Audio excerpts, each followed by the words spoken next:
नमस्कार, मैं शोएब गाजी। हर दिन की तरह आज भी मैं हाजिर हूँ न्यूज़ रूम में ताज़ा तरीन ख़बरों के साथ। आज भी उसी तरीके से जानने की कोशिश करेंगे एक सवाल के ज़रिए से कि आज की सबसे बड़ी ख़बर क्या है। और कौन सी बीट देख रही हैं आप? स्पोर्ट्स बीट देख रही हूँ और इस वक्त की बड़ी खबर आ रही है फ्रेंच ओपन से, जहाँ पे नाडिया ने रचा इतिहास, सेमीफाइनल में पहुँचने वाली पहली क्वालिफायर बन गई हैं। खैर, दूसरी खबर की तरफ चलते हैं कि आज की सबसे बड़ी खबर क्या है, कौन सी बीट देखते हैं? मैं आईपीएल देखता हूं और आईपीएल की सबसे बड़ी खबर जो अभी आई है ताज़ा अपडेट, वो गुरुग्राम से 2 सटोरी पकड़े गए हैं। बीसीसीआई की और इंडियन पुलिस की बहुत कोशिश के बावजूद भी जो है सटोरियों का सट्टा लगाना आईपीएल में बंद नहीं हो रहा है। और दूसरी बड़ी खबर ये है कि आज मैच है चेन्नई वर्सेस केकेआर का। केकेआर लगातार मैच हार रही है और दिनेश कार्तिक की कैप्टनसी पे भी सवाल उठ चुके हैं, उनको हटाने की भी बात हो चुकी है। अब देखना ये है कि क्या आज के मैच में चेन्नई को हराकर वो अपनी लाज बचा पाते हैं या नहीं। और तीसरा में ये है कि कल के मैच में फिर मुंबई ने दिखा दिया कि वो 4 बार की विजेता क्यों है और राजस्थान को हराकर 57 रन से हरा दिया उसने, बड़े अंतर से हरा दिया और पॉइंट्स टेबल में सबसे ऊपर पहुँच चुकी है अब वो। और अब आगे चलते हैं और भी ख़बरों को जानने की कोशिश करते हैं। पहले तो हैप्पी बर्थडे, आज बहुत ही विशेष दिन है। नमामि, आज की सबसे बड़ी खबर क्या है? सर, मैं कोरोना लाइव अपडेट देखती हूँ तो उसके अकॉर्डिंग देश में बीते 24 घंटे में यानी मंगलवार 8 बजे से आज बुधवार सुबह 8 बजे तक में करीबन 72,049 नए केसेस सामने आए हैं, जिसमें 986 मरीज़ों की मौत हो चुकी है। और एक खुशी की खबर ये है कि केंद्रीय स्वास्थ्य मंत्रालय के मुताबिक करीब 98,000 मरीज़ ठीक हो चुके हैं, मतलब कि कोरोना की जंग जीत चुके हैं। नमामि, काफ़ी समय से आप कोरोना देख रही हैं। पिछले महीने की अपेक्षा इस महीने ये भी बताया जा रहा है कि कोरोना की रफ्तार लगातार घटती हुई जा रही, कहीं ना कहीं हम जंग जीत रहे हैं या?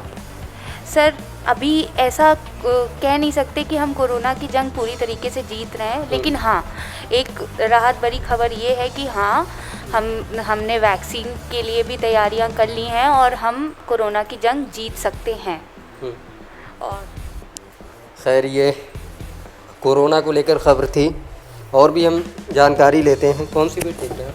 सर, मैं सुशांत केस और इंटरटेनमेंट बॉलीवुड देख रहा हूँ और आज की सबसे बड़ी खबर यह है कि आज 11 बजे रिया को ज़मानत दे दी गई है।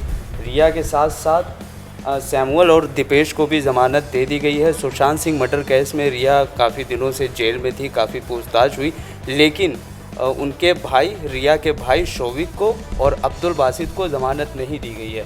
50,000 के मुचलके पर रिया को ज़मानत दी गई है, जो कि 4 हफ्ते के अंदर रिया को वो रकम जमा करनी होगी। और इसके साथ ही सलमान खान और सुहेल खान ने बहुत मशहूर संगीतकार रहे हिंदुस्तान के वाजिद खान का जन्मदिन मनाया है।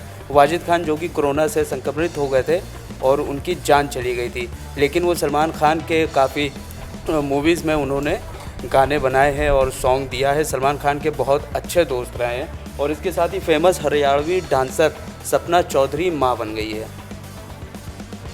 ये काफ़ी सारे फैंस जो है ट्वीट इस तरीके से भी कर रहे हैं कि गुपचुप तरीके से इस तरीके से कब शादी हो गई।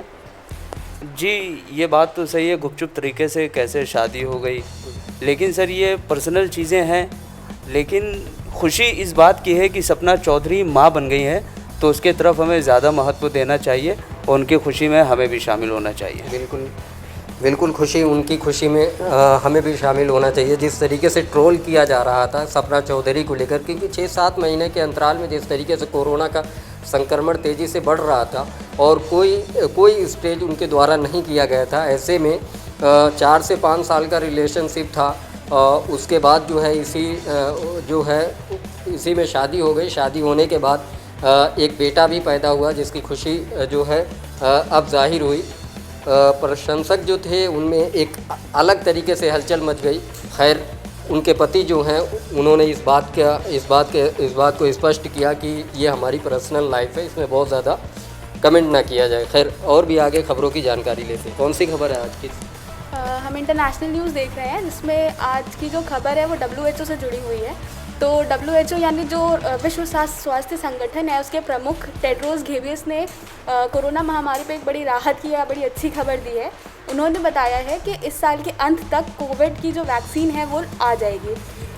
उन्होंने या WHO ने एक कोवैक्स परियोजना लॉन्च की है, जिसमें दुनिया के 168 देश जुड़ चुके हैं, लेकिन अभी इसमें रशिया, अमेरिका और चाइना नहीं जुड़े हैं। तो अभी देखते हैं आगे कि इस परियोजना में ये 3 देश भी जुड़ेंगे। अगर ये जुड़ते हैं तो कोविड वैक्सीन शायद और जल्दी आ जाए। वैसे उन्होंने यही खबर दी है कि इस साल के अंत तक कोविड की वैक्सीन आ जाएगी। प्रधानमंत्री इजराइल के प्रधानमंत्री से भी कोरोना को लेकर कुछ गुफ्तगू बातचीत हुई है, जानकारी। खैर, ये चौथी मरतबा बात कही जाती है कि चौथी मरतबा जो है कोरोना के लेकर वो प्रधानमंत्री जो है इजराइल के जो प्रधानमंत्री हैं नेतन्याहू, उनसे बातचीत हुई है कोरोना के लेकर किस तरीके से जो है इस जंग में जीतना है। खैर, आप कौन सी खबर देख रहे हैं? जी, मैं बिहार विधानसभा चुनाव से जुड़ी खबरें देख रही हूँ। जैसा कि हम सभी जानते हैं कि बिहार विधानसभा चुनाव का पहले चरण का चुनाव 28 अक्टूबर से शुरू होने वाला है। तो वहीं जैसा कि मैंने आपको कल बताया था कि बीजेपी NDA से LJP यानी चिराग पासवान की पार्टी अलग हो चुकी है। वो अकेले अपने दम पर 143 सीटों पर चुनाव लड़ेगी। वहीं NDA ने ये LJP को कड़ा संदेश दिया है कि उनकी पार्टी से अलग होने के बाद वो किसी बैनर, किसी पोस्टर या किसी भाषण में मोदी या अमित शाह या उनकी पार्टी का नाम नहीं ले सकते हैं, क्योंकि वो दोनों अलग अलग चुनाव लड़ रहे हैं। और क्योंकि दोनों लोग अलग अलग वोट मांग रहे हैं, तो वो इन अमित शाह का या नरेंद्र मोदी का या BJP का नाम लेकर वोट नहीं मांग सकते हैं। और दूसरी बड़ी खबर ये आ रही है कि NDA में सीटों का बंटवारा हो चुका है, जिसमें JDU 122 और BJP 121 सीटों पर चुनाव लड़ेगी। और भी खबरों की तरफ चलते हैं। आज की सबसे बड़ी खबर क्या है और कौन सी वीडियो देख रहे हैं? जी, मैं पूरी साइट ही देखती हूँ। उसमें मतलब कि जो इंग्लिश न्यूज़ होती है वो स्पेशली उस पर देखती हूँ। तो आज 3 बड़ी खबरें हैं, जिसमें कि फर्स्ट है कि हाथरस केस में ये एक बड़ा खुलासा हो रहा है कि आज हाथरस केस में जो भी इन्वेस्टिगेशन हुआ, पूछताछ हुआ, रिकॉर्डिंग हुई, स्टेटमेंट हुआ, जो टीम कलेक्ट कर रही थी, वो आज सबमिट होने वाला था SIT टीम के द्वारा CM योगी जी को।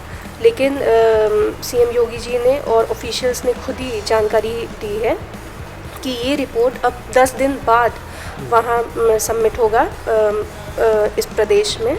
तो ये एक बड़ी खबर है। उसके बाद फिर दूसरी ये बड़ी खबर है कि अब जो कि अभी त्यौहार और पर्व का समय शुरू होने वाला है, दशहरा और दिवाली से।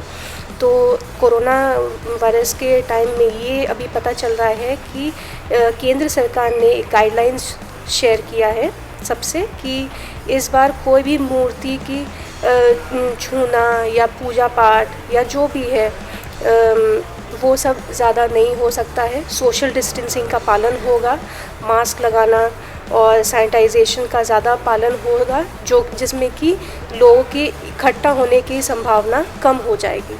कोरोना वायरस का अपने आप जो मतलब कि काउंटिंग्स हैं वो कम हो जाएंगी। और जो तीसरी बड़ी खबर ये है, चाइना से आ रहे हैं। इसमें ये पता चल रहा है कि चाइना वालों ने भी एक वैक्सीन शुरू कर दिया है और बनाना शुरू कर दिया है, और जो कि WHO से भी उन्होंने चेक करवाया है कि कैसा वो उनका वैक्सीन है, दवाई है, मेडिसिन्स है। और ये भी हम लोग को सूत्रों से ये पता चल रहा है कि जल्दी ही 2021 तक उन लोग अपनी दवाई इंटरनेशनल मार्केट में देना शुरू कर देंगे। खैर, ये कोरोना की बात थी, लेकिन हाथरस अभी भी चर्चा में है। गुत्थी सुलझने के बजाय उलझती हुई नज़र आ रही है, क्योंकि एक जो है ऐसा भी पता चला है कि परिवार जो पीड़िता है, पीड़िता का भाई के फ़ोन से करीबन विपक्ष के पास सैकड़ों मरतबा फ़ोन गया है। खैर, और भी खबरों की जानकारी हम लेते हैं। कौन सी वीडियो? जी, मैं उत्तर प्रदेश दिखती हूँ। हाथरस केस में बड़ी खबर आ रही है, जैसा कि आपने भी बताया कि आरोपित और जो मृत लड़की जिसकी डेथ हुई है, उसके भाई, उन दोनों के बीच में 104 बार कॉल्स गए हैं और जो बातें हुई हैं उनके बीच में। वहीं दूसरी ओर यूपी में पूर्वांचल में 27 जिलों में जो बिजली कटी हुई थी, बिजली नहीं आ रही थी, कर्मचारी धरने पे बैठे हुए थे क्योंकि पीसीएल का निजीकरण हो रहा था, वो अब समाप्त हो गया है। उस पर 3 महीने के बाद अब चर्चा करी जाएगी, उसके बाद ही उनका धरना ख़त्म किया गया है। खैर, दूसरी बड़ी खबर यह है कि उत्तर प्रदेश के पूर्वांचल से करीबन 17 ज़िले ऐसे थे जो निजीकरण को लेकर जो बिजली विभाग के कर्मचारी थे वो लगातार प्रदर्शन दे रहे थे, बिजली गुल थी। अब उन्हें जो है अधिकारियों की तरफ से ये प्रोत्साहन किया गया है कि 3 महीने के बाद उनकी सुनी जाएगी। खैर, इसी तरीके से हम कल भी हाजिर होंगे, तब तक बने रहिए 8/24/7 के साथ।